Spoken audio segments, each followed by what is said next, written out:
Good morning, Ultra developers! Let me hear you make some noise!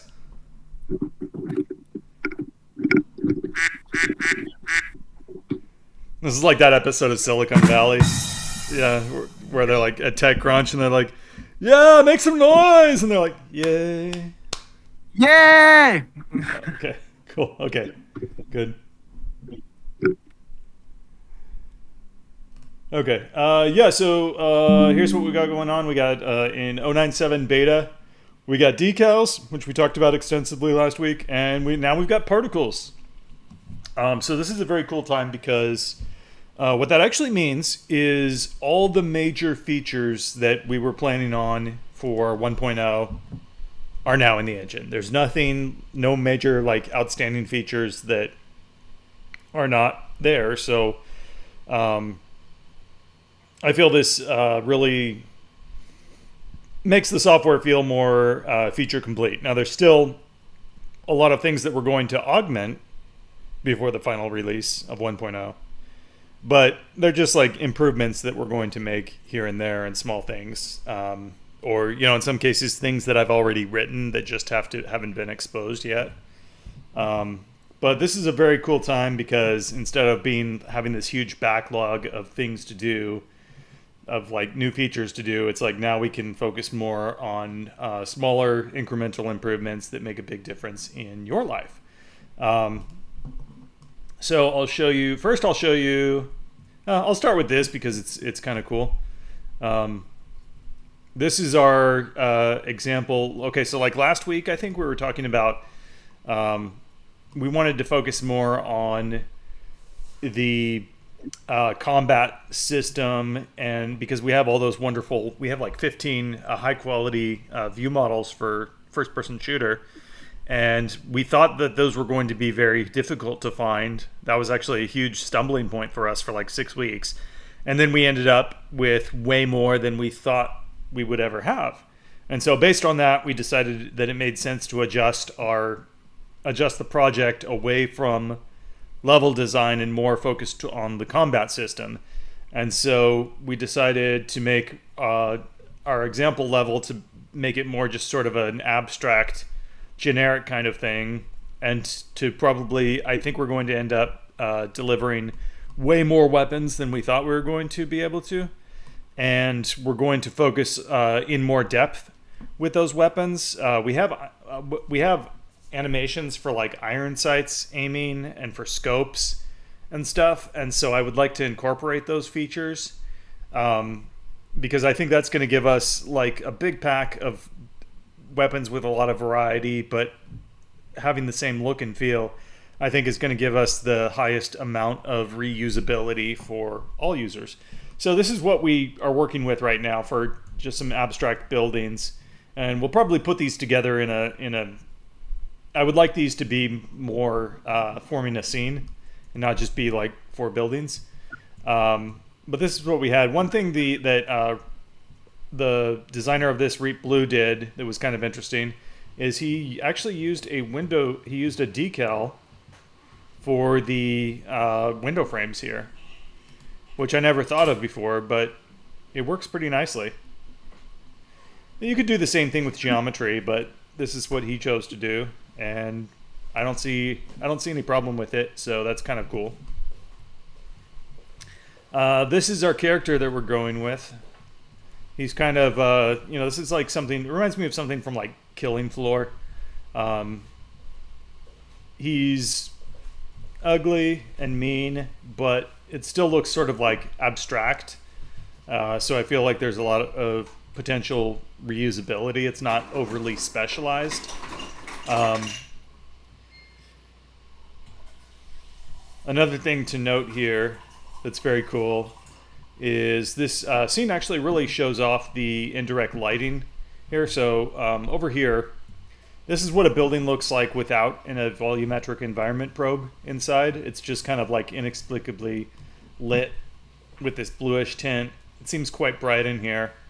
And when you actually place a volumetric probe inside, like this guy, and you can see the fade distance is adjusted so it starts on the interior wall and it ends on the exterior wall. And so you can see that gradient across here. You can see it in the window frames. See, it's a little bit brighter here, so you've got the blue reflection, and then it transitions into the much darker reflection inside the building.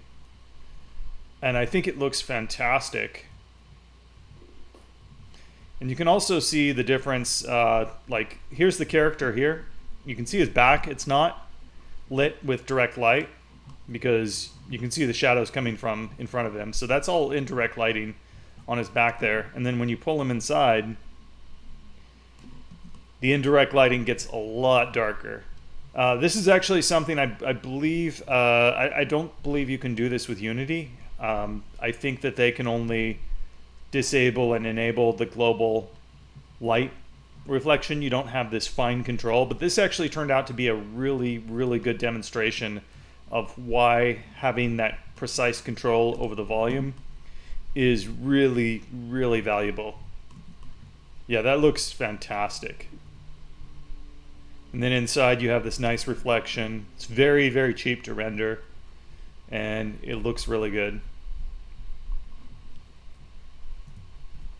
Let's see, I don't know if this is, I think I need to recompile this. I might not be able to right now.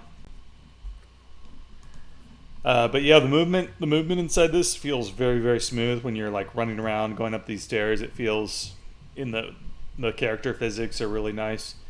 So I'm pretty pleased with how that is going. And of course, our next step is going to be to get those models worked back into here, and then from there, like it'll actually be pretty easy to set up combat with these guys. We also have some. Let's see. Characters, creature. So we have this thing was not animated, and then Andy was able to add animations into it rather easily. I think he used Mixamo, and I have no idea how they're able to weight this onto the skeleton they have, but it turned out really good. This is a zombie animation. I don't think it's appropriate for this character, but you know, it's just a filler. Here's an attack animation that looks pretty good. He's a little bit like wobbly. I'm not sure if I like that or not.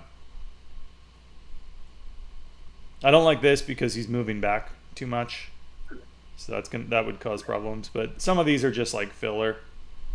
This is a cool one. He's got like that, I mean, he's swaying around. He's got like that drunken zombie look, but then he has the kick, which I don't think I've ever seen a zombie do like a forward kick like that. Let's see. If you're doing a kick like that, you actually want it to be more of a forward motion, not so much an up motion, but that could be usable. That's good. Yeah, but I mean, he just added these like in a few minutes, so I'm not sure how Mixamo works because this character was not, I don't believe it was designed for Mixamo. I have no idea how they're able to weigh the skeleton onto their system, but whatever he did, it worked really well. So that might be something to look into in the future if you need animations for a character. Okay, so the big thing this week is, of course, particles. I don't know if I have the shaders here for it, so I might have to copy those from the... Let me see if I can do that really quick. Templates, common, shaders.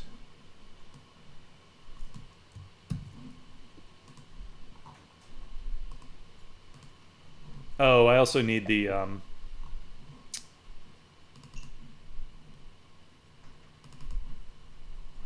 I've got the material. Form shaders, and right there. Replace all.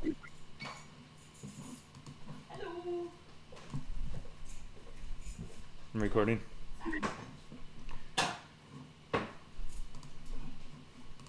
Let me try this with the new project.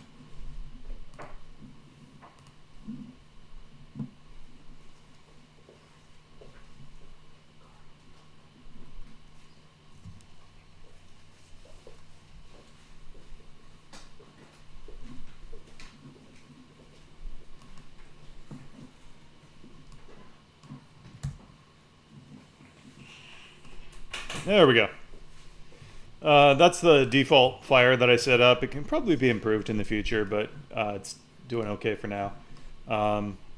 We have some cool features here. You can set the number of particles emitted in each piece. Let's see, frequency. Okay, I want it to emit every 500 milliseconds.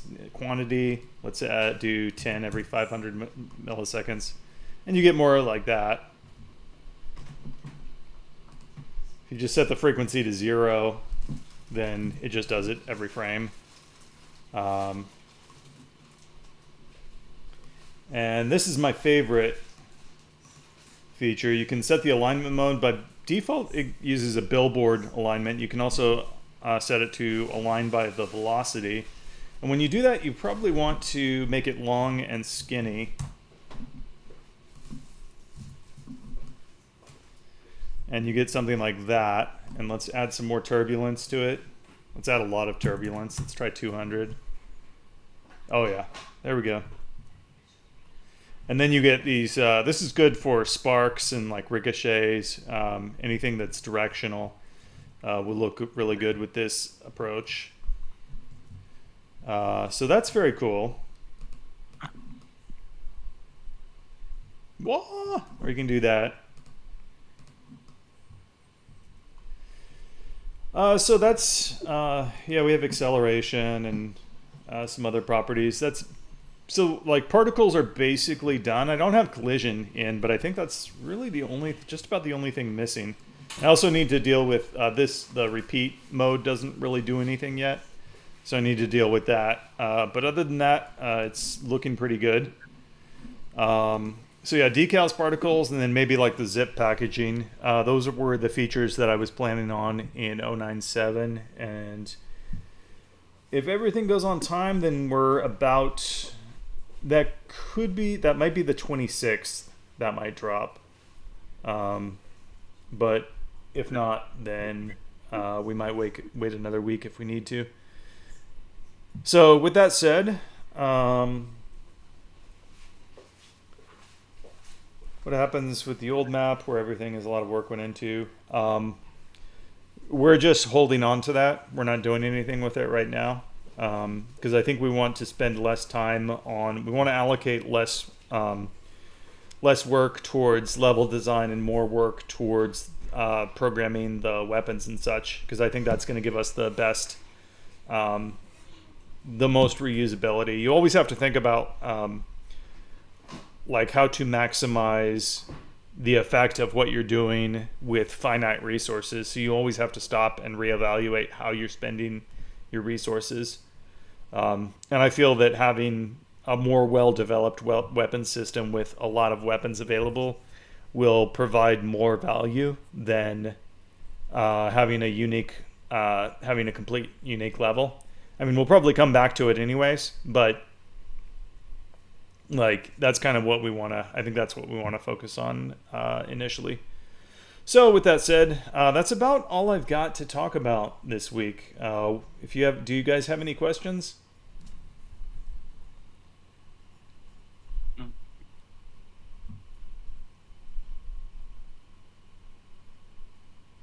Let's see. Slastov isn't. No, he's not muted. He just doesn't have a microphone, I guess.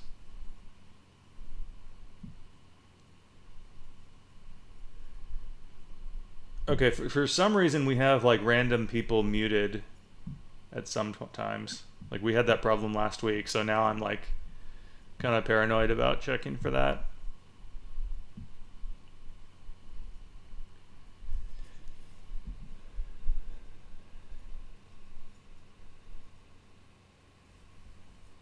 Gore system or any system to change skeletal mesh would be a huge plus, especially for zombie type games. Um, well, that's really an art problem. I mean, you can't solve that with code. You have to have the art first before you can solve the problem, before you can do the code for it.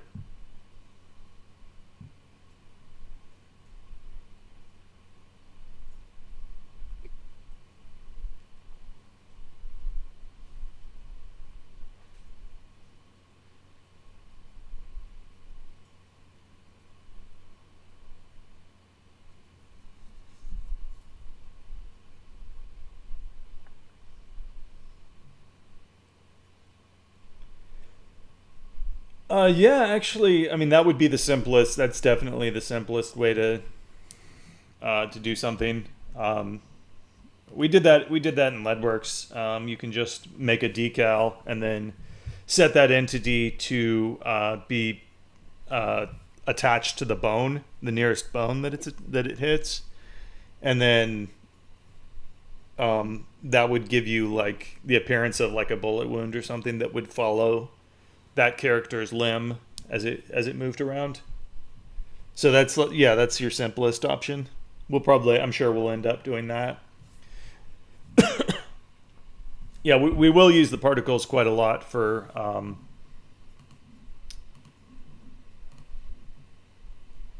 the combat because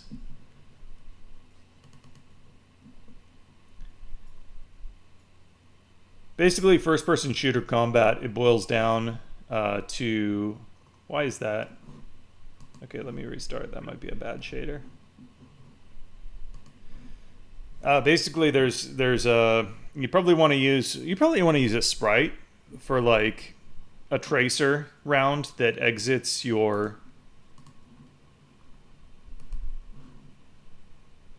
Okay, these shaders need to be updated. You probably want to use a sprite for a tracer round that exits your gun, and then the bullet hits the character, and you create a decal to indicate like there's a bullet wound there.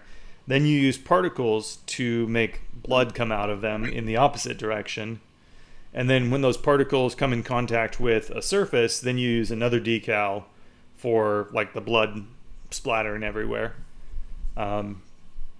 So yeah, decals and particles were definitely necessary in order to get that whole system working.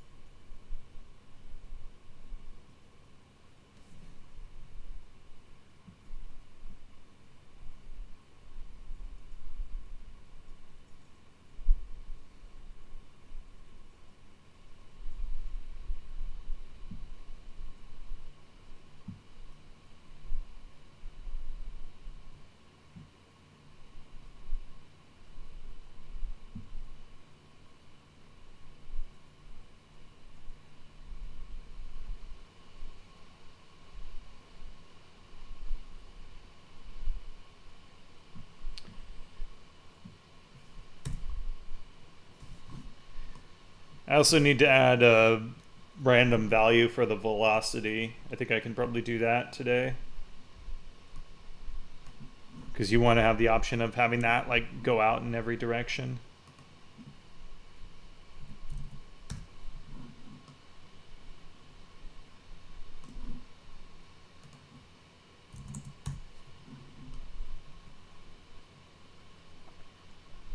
There's acceleration. Looks more like a fountain.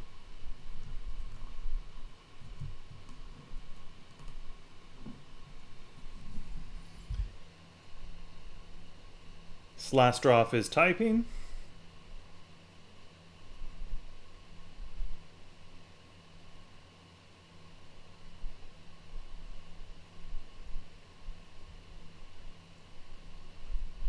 Old LeadWorks particle system was straightforward. Unreal Engine particle system is very complicated. Well, we try to include as many features as are useful, and then make it as easy as possible. One thing I'm thinking about adding, actually, there's been requests for like a camera view Like if a camera is selected, then you would have like a little window that you can move around, and that would show the view from the camera. And I was thinking about you doing the same thing with the particles. And so if the particle emitter was selected, then you would have a little window somewhere. It wouldn't be attached, it wouldn't be embedded in the window, it would just be free floating, but that would appear and it would show the particle emitter running in real time. I think that's kind of that might be a good compromise between, because people say like particle editor, but then they also like this interface, and it is consistent with the rest of the UI, and it's very convenient. So that might be a good, I don't know, that might be a good compromise.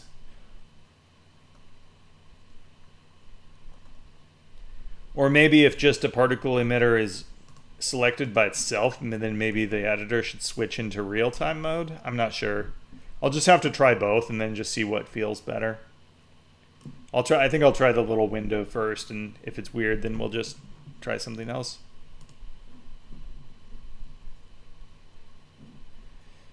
So, any other questions? We have a couple of people missing this week due to some different circumstances they told me about.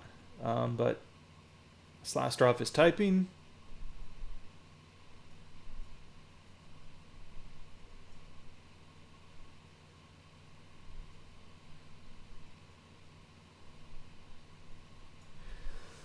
Like marching cube? Do you mean? So he says, what would be cool is dynamic mesh from particle system for goo or water. Such as Portal 2. So I think that's like a marching cubes algorithm. That's actually come up. That idea has come up before. I believe they're using like a marching cubes or a variation on that.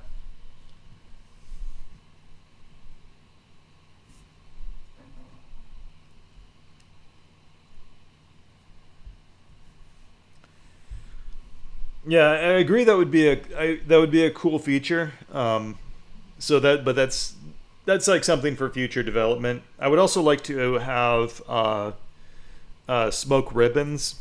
So instead of particles, it would be like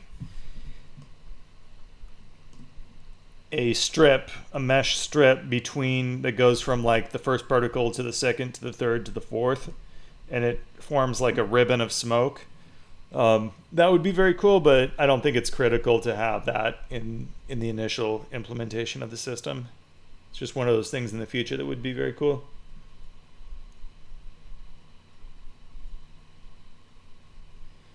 Collisions do not work yet with the particle system, but it should be like, that's like one of the few things I have left to do. It should be no problem. I think it will be very easy.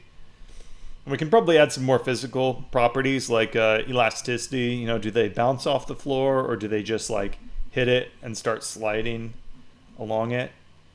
So like elasticity and exerting force on particles on other objects would be very cool. We saw some videos earlier of some earlier experiments I did with that.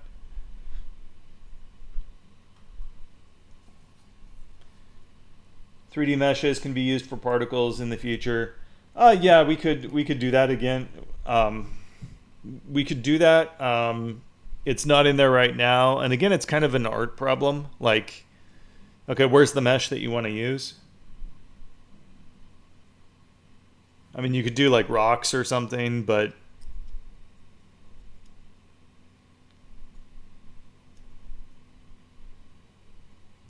yeah, I don't like implementing something without the artwork, because having the artwork just tells you so much. So I'd like to have like a more clear idea of exactly what we're trying to do before just adding the feature blindly.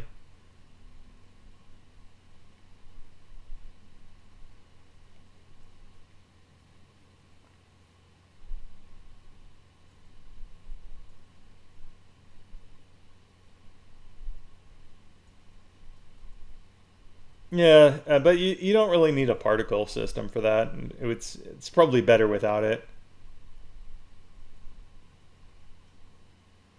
But yeah, it would be, you could make like like ricochets and things coming off of walls. You know, if you're shooting a concrete wall, you'd have like chunks of concrete, little pieces coming off. That would be very cool.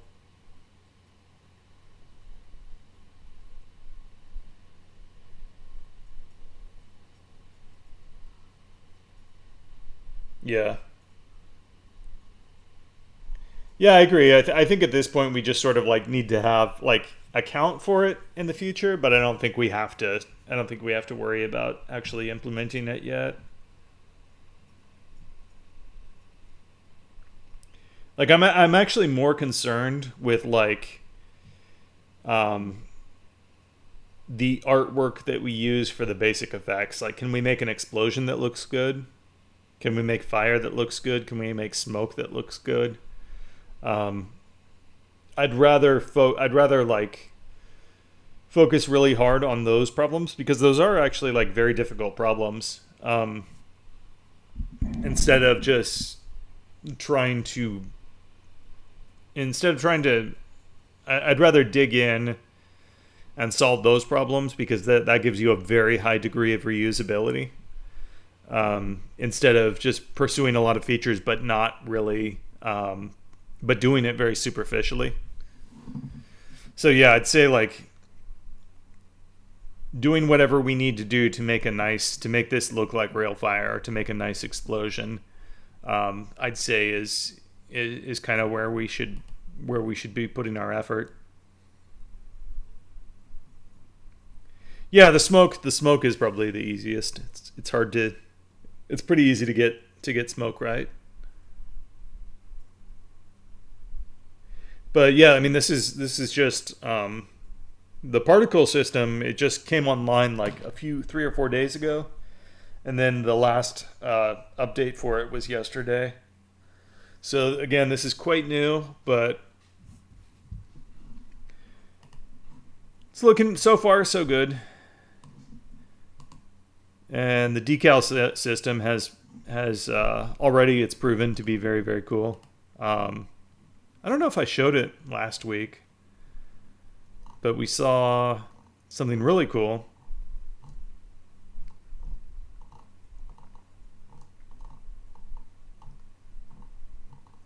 A very novel use of decals. Here we go. Here's something that Klepto 2 did with decals on water. This is crazy. Whoa.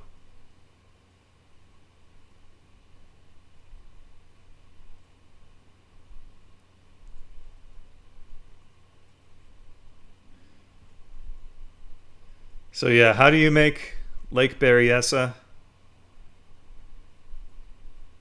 This is how.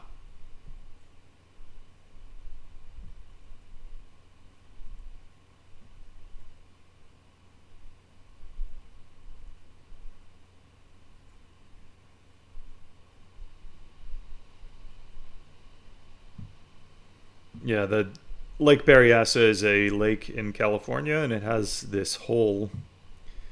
There's a dam, and then there's this drainage hole here that I guess it's called a spillway. And once the water gets to a certain height, it just drains down, and it goes like 200 feet down a pipe, and then it shoots out at the bottom into the creek. There's a creek way down here on the other side of this dam.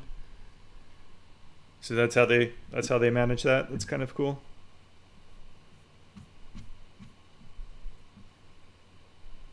A good result. What's that? Is that nice? Yeah, helicopter effects on water. Uh, yeah, actually, you could definitely use that for like wakes. Um, and I was actually thinking like the road system. Okay, so I plan to do a road system that's just like a variation on the decal system, right? And you could use the same exact thing for like a wake behind a ship, and actually have like 3D deformation of the waves, which I feel would be very very cool. And we know it like blends really super well, and it runs very cool. So Yeah, it's interesting to see these different applications of the decal system that I did not think of. Um, that has the whole approach that we used for that has turned out very, very well. Of course, because we're using a clustered forward renderer, like a clustered forward plus renderer, I guess, instead of a deferred renderer. That gives us a lot better handling of transparency. So decals work on transparency, so you can do things like the water. I was actually one of the first. Leadworks was actually the second commercial product in the world that I'm aware of that even used deferred rendering. Stalker: Shadow of Chernobyl was the very first game that used it, and then Leadworks was like the second thing that ever came out. I think it was like 6 months later. So I was very, very early to the deferred rendering party because it made a lot of sense at the time. And at the time, like everybody was saying, "Oh, why would you do that?" And I was like, "No, this is like so much better." For the hardware at the time, yes, it was better. But now I'm off the deferred rendering train because hardware has changed in the last 15 years. The best way to do things now is clustered forward plus rendering, which is what id Software does in like idTech 7. That is clearly the best way to do rendering now, and it handles just as many lights as deferred rendering, if not more. And it doesn't have all the problems with transparency that you have with deferred rendering. That's why you didn't really see a lot of transparency in games for the last 15 years. Can decals handle 10,000 by 10,000 textures? I don't see why not. You mean a resolution? Yeah. I mean, it just depends on your graphics card. I think most GPUs, I think they go up to like 16384 or 32768 as the maximum resolution for textures. I mean, that's a lot of video memory, so you don't want to do it unless you have to, but yeah.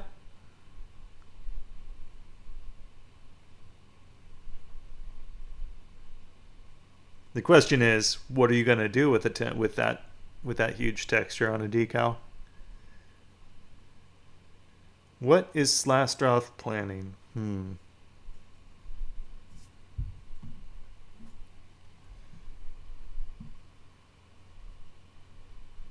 Slastroth Horror 3. This time, it's personal.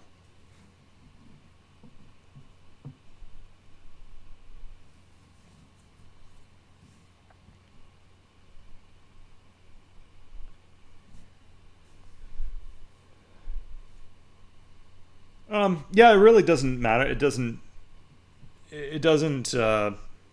matter what engine. Depends on how much video memory you have, really.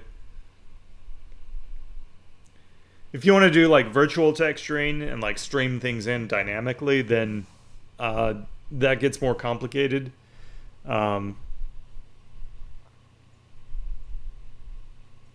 But you might, I mean, if you have a high-end video card, it's probably no problem.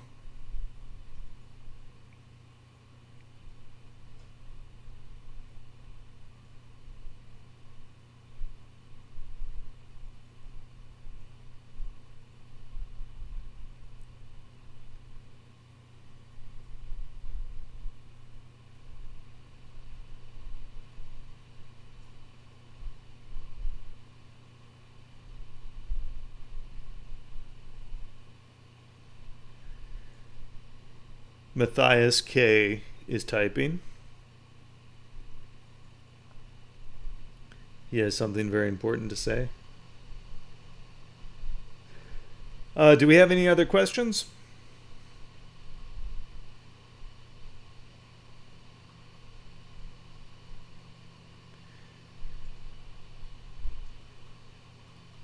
Yeah, there are. Is it possible to make animated decals? So we kind of agreed that I think we're going to change all 2D textures into 2D array textures. I don't think there's any downside of doing that. In fact, they're probably treated exactly the same way on the GPU internally. But that will allow us to easily add animated textures without having requiring a bunch of custom shaders. So I think in the future, I think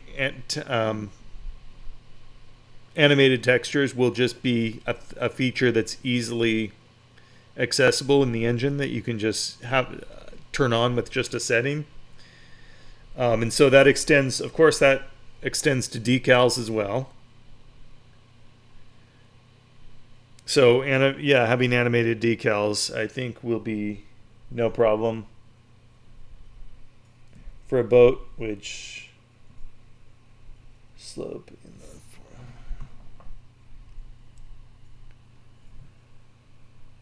for a boat which stops in the for example. Yeah, so like you could use it for like making a trail of like puddles that sort of like expand outwards after the behind the player, or a boat, or like I was saying, like you could use like something more like a road system to make like a spline behind that object that's moving through the water, and it would actually displace the water. An animation would yeah, you could have like waves. The decal could be in motion. Once tessellation and displacement are added back into the engine, then I expect decals will also affect the displacement of the surface. And so you'll be able to, at that point, you'll be able to add something onto a wall, and it'll not just change the color, but it'll actually like make geometry coming out of the wall or going into the wall. So that would be great for like bullet impacts and stuff like that.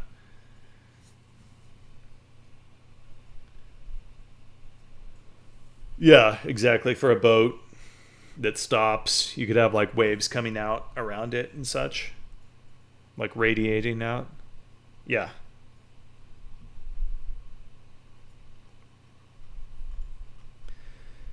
So that's all I've got to talk about this week. We've got 097 coming up on the 26th if we can make it. If not, then it'll be the 2nd, but either is okay. The planned features are decals, particles, hopefully some the zip packaging, like for publishing your game with and packaging all the files into encrypted zip files, as well as a bunch of bug fixes, a bunch of like small enhancements, like being able to modify the speed of an animation in the game. I mean, in the model editor here, being able to rename animations, as well as there's just been a lot of small little enhancements here and there that I don't talk that much about.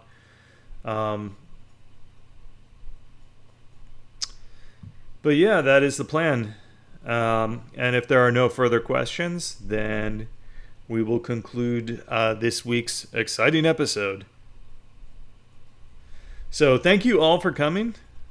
And I look forward to seeing you on the forum, and we will chat some more next week. Okay. Thank you, John.